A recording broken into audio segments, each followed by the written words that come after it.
नमस्कार। शीतल happiness club में आपका स्वागत है।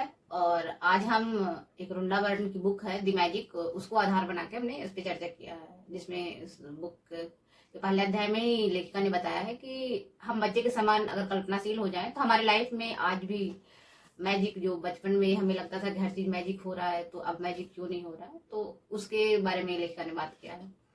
तो हम बच्चों की कल्पनाशीलता के ऊपर एक कविता वाले पाठ करते हैं। कविता है जो बचपन में सारे लोगों ने पढ़ी होगी। नानी तेरी मोरनी को मोर ले गया, बाकी जो बचा था काले चोर ले गया। खाके पीके मोटे होके चोर बैठे रेल में, चोरों वाला डिब्बा कट के पहुंचा सीधे जेल में। उन चोरों की खूब खबर ली मोटे थानेदार ने, अच्छी नानी प्यारी नानी रूसा रूसी छोड़, जल्दी से एक पैसा दे दो तू कंजूसी छोड़ दो। बच्चा है जो नानी को कैसे खुश कर रहा है। तो बच्चे जितना, हम आज के समय में हमारी जनरेशन जितना डिप्रेशन की ओर जा रही है, जितना एक छोटे छोटे इशू ना उनके बहुत बड़ा इशू लग रहा है, चाहे ब्रेकअप को लेकर हो, एक गर्लफ्रेंड ने छोड़ दिया तो उन्हें लग रहा है कि हमारी तो दुनिया ही खत्म हो गई। जब उन्हें समझ नहीं आ रहा है कि गर्लफ्रेंड का जाना कुछ नहीं है। इस बार इस संकेत कर रहे हैं कि आपको उससे अच्छी गर्लफ्रेंड मिलने वाली है, उससे अच्छी पत्नी मिलने वाली है, लेकिन हम ईश्वर के उस संकेत को नहीं समझ रहे हैं और हम दोष दिए जा रहे हैं कि भगवान मेरे साथ बुरा क्यों कर रहा है। कल एक भाई ने मैसेज किया था कि मैंने उन्हें समझाने का प्रयास किया ब्रेकअप के फायदे, तो उन्होंने बताया कि मैडम मरने के भी फायदे होते हैं क्या।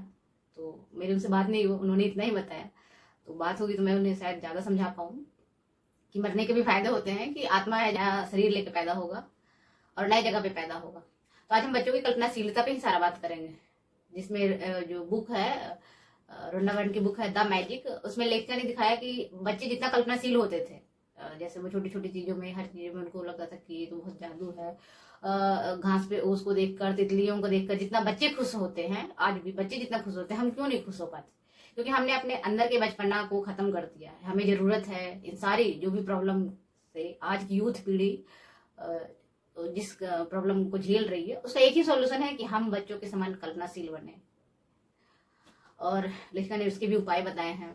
बच्चे क्या क्या कर सकते हैं उसको एक नजर उसको हम देखेंगे कि जैसे बच्चे, चूंकि लेखिका अमेरिका की थी इसलिए वहां का उसने एग्जाम्पल दिया है कि हम कई रातों तक सांता क्लॉज का इंतजार करते थे कि सांता क्लॉज आएगा और सबको एक एक गिफ्ट देगा। तो हमें ये नहीं पता होता था कि सांता क्लॉज पूरे विश्व के बच्चों को कैसे एक गिफ्ट पकड़ा सकता है। और उसका कल्चर देखिए कि आज भी है कि हर जगह, शहरों में खासकर, कि क्रिसमस के दिन 25 दिसंबर को कोई जो भी वहाँ के जो क्रिश्चियन कम्युनिटी है वो किसी न किसी को सांता क्लॉज बनाती है और वो जो भी सड़क पे गलियों में जो भी बच्चे दिखते हैं सबको गिफ्ट देता है। तो ये बच्चे खुश हो जाते हैं छोटी छोटी चीजों पे। और बच्चे में जितना ज्यादा क्यूरियोसिटी है, अगर वो घर से पहली बार बाहर निकले हैं तो वो हर चीज से सवाल पूछेंगे कि ट्रेन क्यों चल रही है, ट्रेन मतलब बंद क्यों नहीं है, ये फूल क्यों खिला, ये फूल लाल क्यों है, फूल पीला क्यों नहीं। तो बच्चों में जितना ज्यादा क्यूरियोसिटी है, उसके बाद कल्पनाशीलता भी है, उसमें बहुत ज्यादा होता है। बच्चे कैसे कल्पनाशील हो सकते हैं, जैसे जो अभी कविता हमने पढ़ा उसमें है कि वो अपनी नानी को रिझाने का प्रयास कर रहा है बच्चा। तो एक बच्चा बहुत ही ज्यादा होशियार होता है, शातिर होता है। बच्चों की कल्पनाशीलता का हम उदाहरण दे सकते हैं कि एक बच्चे को अगर आप खिलौना दे दें तो उसको तोड़ के उसके अंदर का वो पार्ट पुर्जा सब अलग करके देखिएगा कि इसके अंदर क्या है, आखिर ये चल क्यों रहा है। बड़ा हो जाते हैं तो हमें लगता है कि टूट जाएगा, इसका नुकसान हो जाएगा, 150 का जो भी है, 500 का खिलौना, 1000 का खिलौना है तो नुकसान हो जाएगा। तो मैं खुद कर चीजों को नहीं खोल के देख पाती क्योंकि मुझे लगता है मुझसे खराब हो जाएगा। और मैंने एक बार किया भी था, मैंने पंखा को उसके रेगुलेटर से कनेक्ट करने का कोशिश किया था, उसमें रेगुलेटर जल गया था। तो तब से मुझे डर लगता है। तो हम बड़े हो जाते हैं तो एक डर को पकड़े बैठे हैं, और बच्चा में ये सब नहीं होता। तो लेखिका ने एक और लेखिका ने बताया है कि इसलिए आज के समय में भी मतलब हमने अपने इतनी ज्यादा जिम्मेवारियों को, समस्याओं को, हर चीज को ओढ़ लिया है कि हमारा जो हमें जो बचपन में जो चीजें लगता था कि जादू है वो अब नहीं हो पा रहा है, कि जादू जैसा कुछ दिखता ही नहीं है। तो और दूसरी बात है कि बच्चों का सानिध्य है, बच्चे का मतलब हम 10 साल तक के बच्चे की बात कर रहे हैं जो फेसबुक यूट्यूब की दुनिया से भी थोड़ा सा दूर है। तो उन बच्चों में उनका सानिध्य हमें अच्छा लगता है, क्योंकि हम वहां पे जाते हैं तो हमें अपने अंदर का जो बचपना है हमें याद आता है कि हमें ऐसे खेलते हैं। तो हम आज भी जब मैं बच्चों के साथ होती हूँ तो मैं बच्चों के साथ खेलना पसंद करती हूँ। वो अगर झूला झूले तो मैं भी झूलूंगा, जब तक कि कोई गार्ड आके ना बोल दे कि मैडम ये बच्चों के लिए, आप बड़े हैं तो नहीं झूल सकते। अभी हम लोग गए थे कॉन्फ्रेंस में तो वहां पे भी मैं झूला पे बैठने वाली थी, तो एक गार्ड ने आके बताया कि मैडम ये बड़ा के लिए नहीं, बच्चों के लिए। हाँ, लेकिन बताया कि जो न्यू टेस्टामेंट है जो बाइबल का बाइबल का विस्तार रूप है। जो बाइबल में जो चीजें रह गई बाद में लिखा गया उसको न्यू टेस्टामेंट कहा गया। तो न्यू टेस्टामेंट में और उसके 1000 साल पहले भी इस रहस्य को छिपाया गया, और वो एक रहस्य था जिसमें लिखा है कि न्यू टेस्टामेंट में भी इस बात का जिक्र है कि जिसके पास है उसे और अधिक दिया जाएगा, और जिसके पास नहीं है उससे वो सारी चीजें ले लिया जाएगा।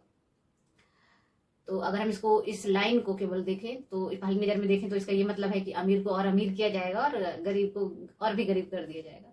तो देखने में तो लग रहा है कि ये बहुत ही अन्यायपूर्ण लाइन है, और अगर ऐसा लाइन है तो न्यू टेस्टामेंट में क्यों लिखा गया है।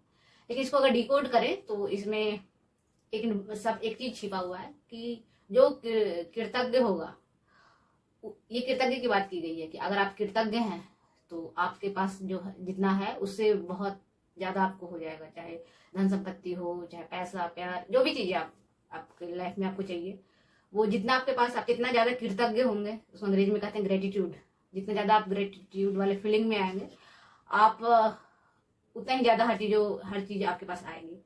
और अगर आपके पास, आप ऐसे इंसान है कि नहीं मुझे तो शुक्रियाना मतलब कृतज्ञ होने का समय ही नहीं है, तो आपके पास से वो चीजें कम होती जाएगी। अगर आप, और कुरान में भी इसकी घोषणा की गई है कि यदि तुम कृतज्ञ हो तो तुम्हें मैं बहुत ज्यादा दूंगा, अगर तुम कृतज्ञ न हुए तो तुम मेरे सजा के हकदार हो।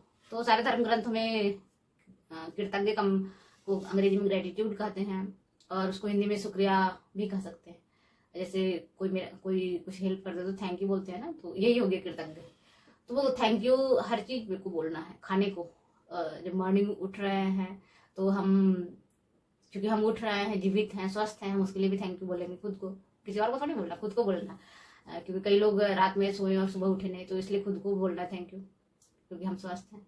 खाने के लिए बैठे तो हम खाना को थैंक यू बोलें, खाने को थैंक यू बोले कि मुझे इतना अच्छा खाने को, अगर आप खाने को थैंक यू बोलकर खा रहे हैं कि थैंक यू मेरे शरीर के हर कोशिकाओं को, इनफैक्ट मैं यही करती हूँ कि मेरे शरीर के हर एक कोशिकाओं को स्वस्थ और समृद्ध रखने के लिए बहुत बहुत शुक्रिया।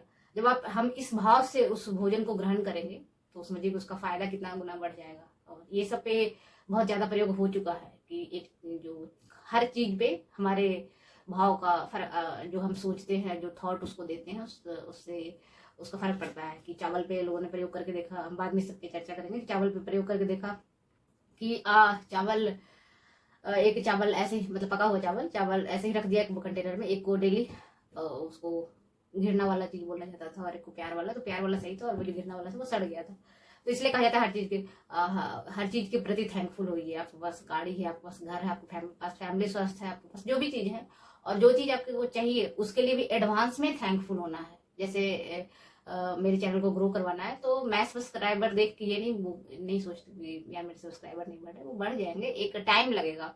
तो मैं क्या करूंगी कि थैंक यू मेरे दिनों दिन मेरे सब्सक्राइबर बढ़ाने के लिए, मेरे ऑडियंस, मेरे व्यूअर बढ़ाने के लिए थैंक यू अपने आप से बोलना। और ईश्वर है जो हमारे चारों तरफ वो सुन रहा है। और इस थैंक यू का मतलब होता है कि हम अपनी एनर्जी को जो हमारी एनर्जी जो किसी न किसी वजह से लो हो रही है, तो उसको हाई करने का तरीका थैंकफुल मोड में रहना। अब जिन लोगों को भी मैंने प्रॉब्लम सुलझाया है अपने चैनल के माध्यम से, अपने फेसबुक प्रोफाइल के माध्यम से, अब उन लोगों का ये है, मैं देख रही हूँ कि वो उनका कहना है कि मैडम आपसे बात करके मेरी बैटरी रिचार्ज हो जाती है। कई लोगों, मैं अपना टाइम बचाने के लिए कई लोगों को वॉइस मैसेज भेज देती थी। अब उनको मेरे वॉइस, मेरी आवाज की उनको लत लग गई है। तो मुझे समझ नहीं आ रहा है कि मैं लोगों को हेल्प करने के भाव से तो आई हूँ, अब लोग मुझसे ही चिपक रहे हैं। अब एक हरियाणा के एक सुखविंदर जी हैं, वो आई थिंक 35 साल के, उनकी शादीशुदा है, और वो मेरे प्रोफाइल पे आई लव यू का मैसेज भेजे जा रहा है। मैंने उन्हें समझाया कि देखिए आप शादीशुदा हैं, आपको ये सब चीजें शोभा नहीं देता, कोई बच्चा करता है तो समझ आता है। तो फिर वो मुझे कह रहे कि मैडम मैं 35 साल का हूँ इसलिए आप बोल रहे हैं, आपको 16 साल का लड़का चाहिए। अजीब हालत है, मतलब लड़का को लड़की चाहिए और लड़की को लड़का चाहिए। क्या यही सोसाइटी है? क्या इससे इधर हम कुछ सोच सकते हैं? हम बहुत कुछ, क्या हम एक लड़की है तो हम आपके हर प्रॉब्लम को सोल्व कर सकते हैं। हम दुनिया के ईच एंड एवरी पर्सन के हर समस्या को, जो लोग भी इस चैनल को देख रहे हैं, उनसे मेरी गुजारिश है कृपया अपने आप को संभालें।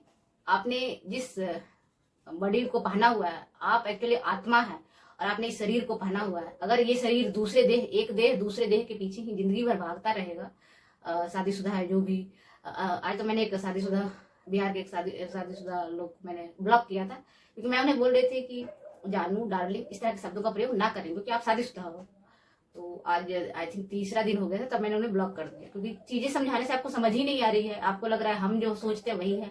वही ना, कि एक देह दूसरे देह के पीछे भाग रहा है। ये तो हमसे ज्यादा अच्छे जानवर है ना, कि वो अगर देह के पीछे केवल भागना है तो जानवर ज्यादा अच्छे हैं। अगर हम इंसान है तो हमारे पास बुद्धि है, हम अपने समाज के लिए कुछ अच्छा करने का सोच सकते हैं, जो ना भी। इनफैक्ट कोई भी विपरीत लिंग के प्रति आकर्षण ठीक है, सही है। चीजें नहीं समझ आ रही, कोई समझा रहा है तो समझ लिए। तो मुझे उन सारे लोगों से अनुरोध है कि आप अपनी ग्रेटिट्यूड वाली फीलिंग में आइए और अपनी एनर्जी को किसी सही जगह पे लगाइए, चाहे पैसे कमाने पे लगाइए, चाहे खुद के आत्मा की उन्नति पे लगाइए। उसको कहते हैं मोक्ष की ओर उन्मुख होना। और जो लोग भी शादीशुदा है, बच्चे भी हो गए, तो अब तीसरा बॉडी क्यों खोज रहे हैं, दूसरी लड़की को क्यों ढूंढ रहे हैं? उससे अच्छा है ना कि आप मोक्ष की ओर उन्मुख हो जाइए। तो अभी हम ग्रेटिट्यूड के ऊपर, हम नेक्स्ट जो हमारा वीडियो होगा द मैजिक के ऊपर, उसमें हम ग्रेटिट्यूड पे डिटेल में बात करेंगे, क्योंकि ये रोंडा बर्न की जो बुक है द मैजिक, उसमें ग्रेटिट्यूड के बारे में बहुत विस्तार से बात किया गया है कि हम डे 1 में क्या प्रैक्टिस कर सकते हैं, डे 2 और डे 3 इस पे क्या क्या प्रैक्टिस कर सकते हैं, इसमें हम विस्तार से उस बुक में है। तो उस बुक को भी हम कंटिन्यू अपने वीडियो में लेके आएंगे। तो पहला एक जो बुक हमने शुरू किया था थिंक एंड ग्रो रिच, अगर आप जिन्होंने भी वो नहीं देखा है तो आप सीरीज को देख लें, थिंक एंड ग्रो रिच। और दूसरा द मैजिक, जिसमें ग्रेटिट्यूड वाली चीजें होगी। और तीसरा है एक जो रिलेशनशिप इशू है, वो तीसरा। तो ये तीनों वीडियो को हम साथ बाय साथ चलाएंगे। सो थैंक यू मुझे इतना ध्यान से सुनने के लिए। Thank you so much.